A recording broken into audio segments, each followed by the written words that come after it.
Welcome to this week's edition of Trade the Trend. I'm Jason McIntosh. It is Friday the 27th of August 2021. I'll be bringing these videos each week. I'm going to cover the latest developments in the market and focus in on some of the opportunities and trends that I'm seeing. And if you like what you see, please hit that like button. Let me know you're getting something useful.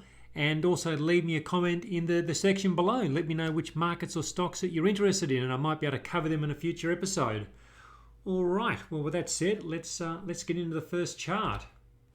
So we'll kick off with the S&P 500 as we usually do, and it's been an interesting week.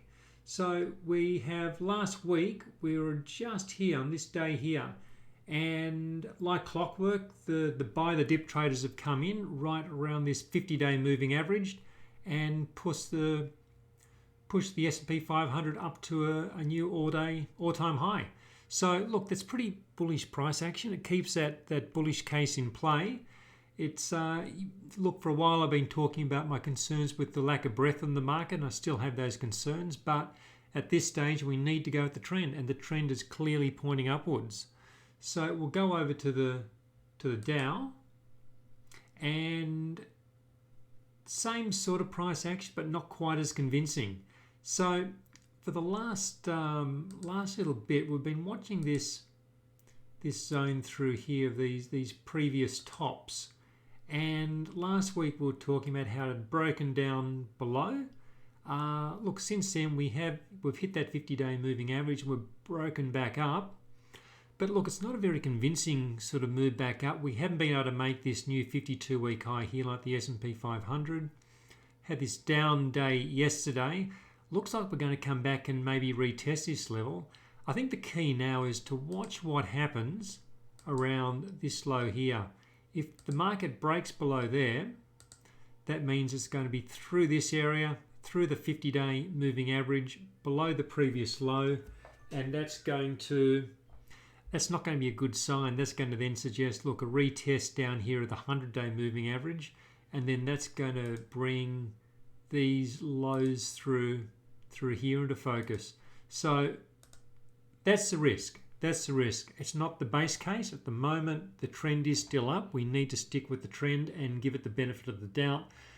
Just pointing out the risk, trying to work out where's our risk with this whole market at the moment. And look, these are some of the key levels to watch.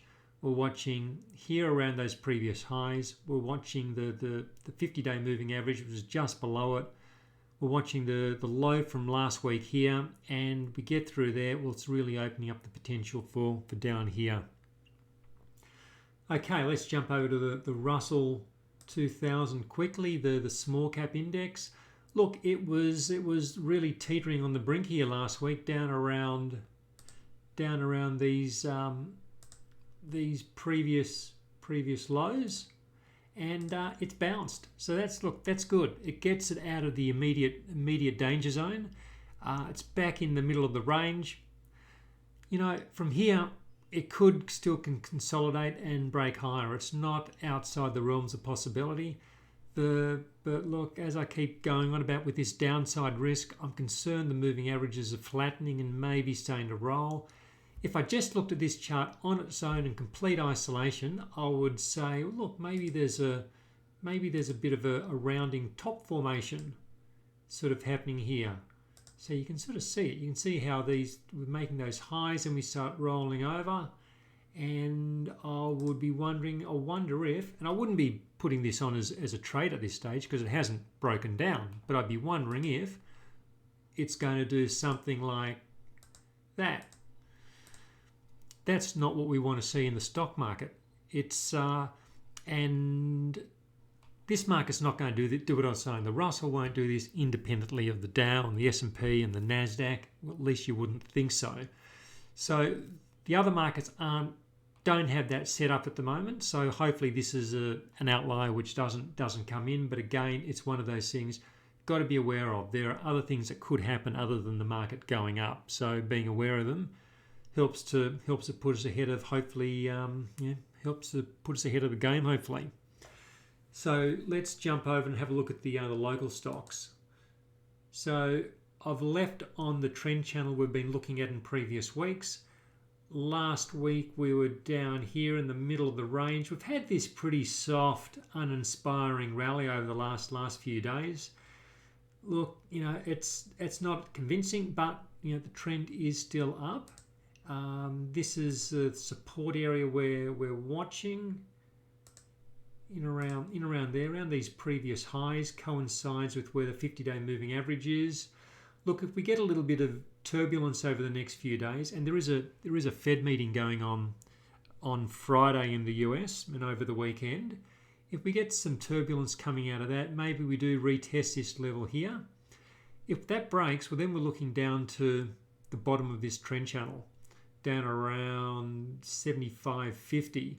So look, that's a possibility.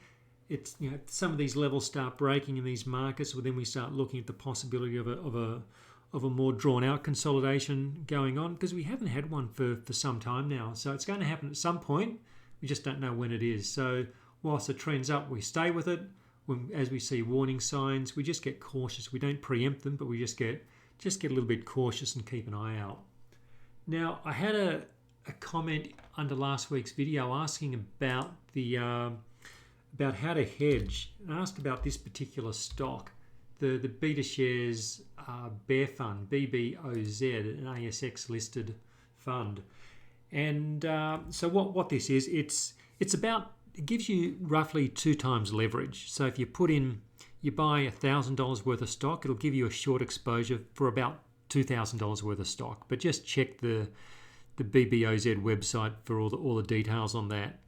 Now, this isn't the sort of thing you'd want to hold long term. It's really just a short-term positioning tool. And I'll show you why you wouldn't want to hold it longer term. Let's jump to the weekly chart quickly. And it basically trends down over time, because it's the inverse of the stock market. The stock market naturally has this tendency to rally over the longer term. So a fund like this, particularly when it's double leveraged, it's going to work its way down to pretty much nothing over time. But for short-term positioning, it can work. Like this is during the COVID crash, and this was another bout of volatility we had. So there are times when it can be useful. Now, it's an easy way for a retail investor to hedge part of their portfolio. The disadvantage with this is it requires quite a bit of capital. So say you've got a $100,000 portfolio, you'd need to buy $50,000 worth of BBOZ to hedge that portfolio, approximately. So you need to have a lot of capital on the sidelines to do it. So it's not the most efficient way. So a professional investor or trader, look, I've used this in the past, but it's not ideal. And ideally, I'd be using maybe a futures contract or a CFD where you're getting more leverage, so you don't need to put up so much capital to hedge the portfolio. It's look, timing's always tricky with hedging. It's if you hedge and the market rises, well then you're giving up profitability, you're giving up some profits. If you hedge after the market falls and then you get a rebound, well then you're losing again. So it's not a free lunch, this hedging business. It's it can be helpful. It can be it's an insurance type policy, and the loss is basically your insurance premium that you pay to get that coverage. But it's tricky. It's not quite as simple as, the market's going to fall, so I'll put some hedging on and protect my portfolio. You got to think, well, when do you lift that hedge if the market keeps rising? Or if you put a hedge on and the market rebounds, how long do you hold that hedge before you close it out? So there's a bit of strategy that needs to go into how you're going to apply this sort of product. I generally just trade long. I do hedge occasionally, but look, over time I've decided, for me, I'm better trading long, using my exit stops, and trying to get the big medium term trend in the market rather than trying to sidestep in and out of hedging positions. But look, it's for everyone to make their own call. Some people can hedge really well, so it's up to whatever you want to, what you're trying to achieve. So I thought we'd just have a brief look at gold. Let me just find it down here in my commodities. There we go, gold. This is behaving really well. I'm really happy with how gold's stacking up.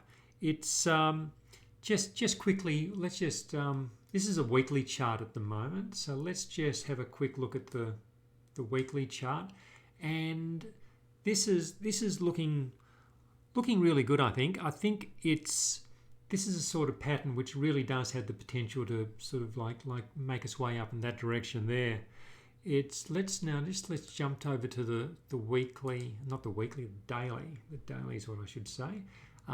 So yeah, we spoke about this fall here a couple of weeks ago, and my thinking when we were here, we might sort of like make our way back down and retest. Actually had quite a good rally, so it opens up the possibility that this is a double bottom forming, and I think that this potential has it really does have the potential to be a strong base to launch gold quite a bit higher over time. So we're going to have to keep watching it. It's not done and dusted by any stretch yet, but look, I think this is looking encouraging. I don't think there's an immediate need to get in, because when you look at some of the gold stocks, so let's just say we have a quick look at Newcrest. It's look, the moving averages are down, the share price is down here. It's the same with Evolution. It's the same with North Star. The timing doesn't look right. It looks like I think gold's going to take a little bit more time to sort of build out this base before it gets going. But the good news is that this is looking encouraging. This is I think this is one of the, let's go really long term. I think this is one of the best looking commodity charts out there. It's looking really strong, but just how much longer this base needs to go on for? Does it need to? It could continue on. Through here, that'd be almost double the time frame, but just like chopping around, going sideways, and then launching higher. Hopefully, you never know. Things can break down, it can change, but at the moment, it's looking pretty encouraging. But not for today. We'll just keep an eye on that one. So I thought I'd just finish up. Just an interesting stock I saw through the week. I just thought I'd bring up and just have a quick run over. It's a stock called Smartgroup. It's look, what do? They are involved in salary packaging and fleet management. So it's not a particularly exciting business, but it's an interesting chart structure. So yeah, it was really a boom stock during the middle 2000s, and then we've had this big ABC zigzag correction, and the C was a complete washout. You can see all these gaps on the way down, but then since then it's sort of been ratcheting its way up, and in the last 5-6 months it's been doing this and just now starting to accelerate and breaking above this previous high. So let's just duck over to the daily chart. So it looks to be just here. It just looks to be starting to build some steam. I like this sort of the way it's sort of like it rallies, pullbacks, rallies, pullbacks, and now it's gaining steam. Quite good volume went through here, so there's an increase in volume. That's a good sign. Breaking to a 52-week high. That's a good sign. What I'd be watching from a short-term perspective, I'd be watching there. If this is sort of like starting to accelerate to the upside a little bit, I'd expect it to. I wouldn't want to see the price come back below there. And what we could see something like that over the next few weeks. You never know. It may not pan out like that, but that's sort of the potential this sort of setup gives you. And you've got a pretty clear sort of level to say, okay, well, it's not doing that, and it's not far from where we are now. So you'd say, look, it's good potential upside with, if you use some sort of an exit point like that for a shorter term tactical sort of position, it gives you potential to get into a stock with the upside potential, but without a whole lot of downside. So yeah, interesting food for thought about how some traders approach the market with the way they enter stocks and then give themselves that ability to ride a bit of a trend. So okay, well let's leave it there for this week. Of course, everything's general advice, nothing specifically tailored to you. And look, go out there, find some good trends this week. I hope you enjoyed today. Please give me that like if you found it useful, because it tells YouTube that people like it and start showing it. And people watch it, I'll keep making them. So have a good week, good trend finding, and I will see you next week.